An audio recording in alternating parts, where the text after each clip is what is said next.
Alright, we looked at the necessary conditions for a deadlock. So obviously we're going to look at how to prevent, how to avoid, how to detect and how to recover from a deadlock. But before that, we're going to spend some time on what is called the resource allocation graph, which is a very important related concept. So resource allocation graph is something we will be using when we look at deadlock avoidance. So I will not go into the avoidance part of it in this segment.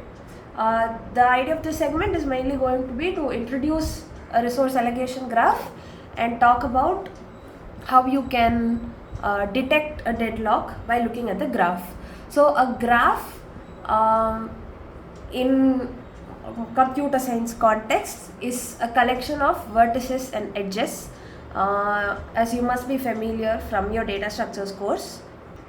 So to give you a quick example, you have vertices like these and you will have edges which are connections between the vertices. So this is an example of a graph.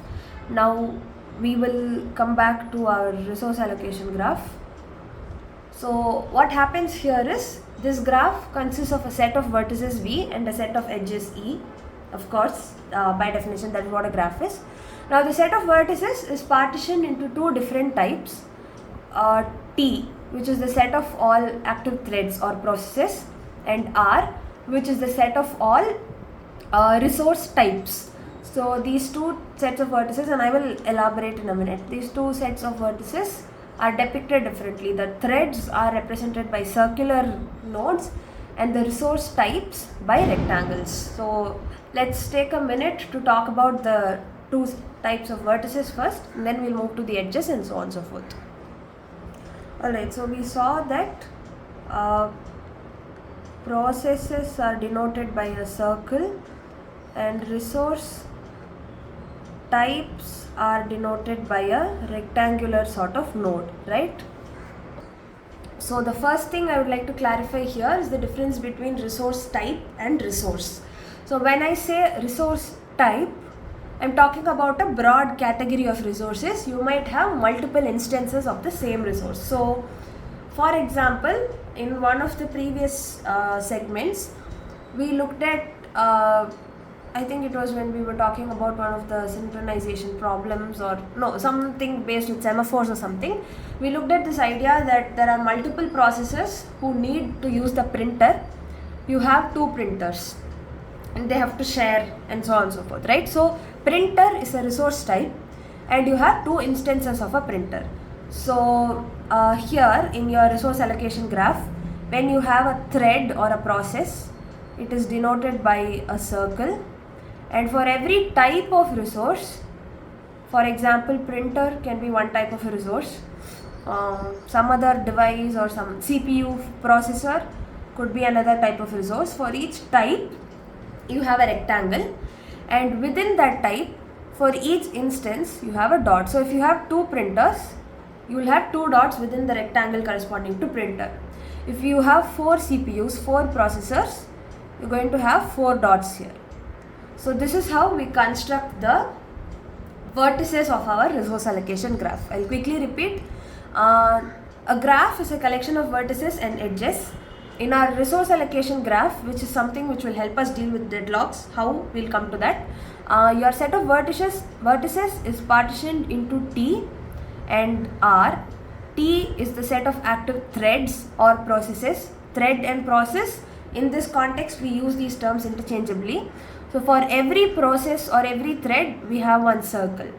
And R is the set of resource types. I repeat, resource type, not individual resources. So for every resource type you have a rectangular box, and within that box, for every instance of that type, for as many copies of that resource as you have, you will put a dot. So if you have two printers, 2 dots in the printer node. If you have 4 CPUs, 4 dots, and so on and so forth. So that is about the vertices. Now we will move on to the edges. Right, so just as we had 2 types of vertices, we also have 2 types of edges. So before we go into that, let me clarify that the resource allocation graph is a directed graph, meaning the edges have direction. They have a start node and an end node. So an edge from A to B is not the same as an edge from B to A. That's what I'm trying to say. This is a directed graph. So now coming to the two types of edges.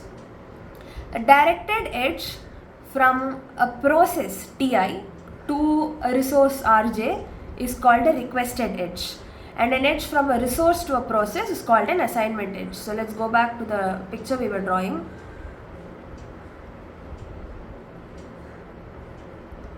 Sorry. So yeah, you have two types of edges again. Let's take this color. So if there is an edge from a process to a resource type, we call it a request edge. And if there is an edge from a resource type to a process, we call it an assignment edge, which makes sense, right? So when this process needs a resource, the process is calling out to the resource, making a request for it. I need one instance of whatever you have to offer. So we call it a request edge. Similarly, when this resource is offering one instance of itself, the resource is heading to the process or offering itself to the process in some sense. That is an assignment edge. So your resource allocation graph contains two types of nodes or vertices and two types of edges. So an edge from a process or a thread to a resource type is called a request edge. Edge from a resource type to a process or thread is what we call the assignment edge. So this is an example of your resource allocation graph. We have three processes T1, T2, T3, four resource types R1, R2, R3, R4. We have only one instance of R1 and R3 each, two instances of resource type 2 and three instances of resource type 4. Now T1 is making a request to R1. R1 has been assigned to T2. Similarly, R2, one instance has been assigned to T1, one instance has been assigned to T2. Also, T2 is making a request to R3. R3 has been assigned to T3, and nobody has so far made any request for resource type 4, nor has an instance of resource type 4 been assigned to anyone yet. This is how you make sense of a sample resource allocation graph.